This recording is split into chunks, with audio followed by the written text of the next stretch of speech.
Pelzer Weinbau und Pelzer Wald. Karl Räder. Der Weinbau, das weiß jung und alt, steht in Beziehung eng zum Wald. Im Wingert braucht man Pfähl und Stiefel und Holz für Logel, Stütz und Kübel. Auf ein schönes Fass von Eichenholz ist jeder dichtische Kiefer stolz. Die Stiel fürs Gschei im Wingert draus, die holt man aus'm Wald heraus. Die kältere bitte Zuber Lotte, die Hölzer für a Rott zu rote. Weihkiste Holz, sogar die Korke, wo wachsen an der Eicheborke. Es gerät in vielerlei Gestalt, stammt alles aus'm Wald.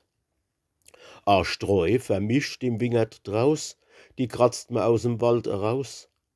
Der Wald schützt unser Rebenhart vor raue Stürm noch seiner Art. Im Wald verdankt man jedenfalls das milde Klima von der Vorderpalz. Kurz, ohne unser Wälder wär die ganz Palz wiecht und öd und leer, und fertig wär's, trotz Fleiß und Strebe, mit unserem Weinbau, Obst und Rebe. Und daraus folgt für Jung und Alt die Mahnung: Pelzer schonen der Wald.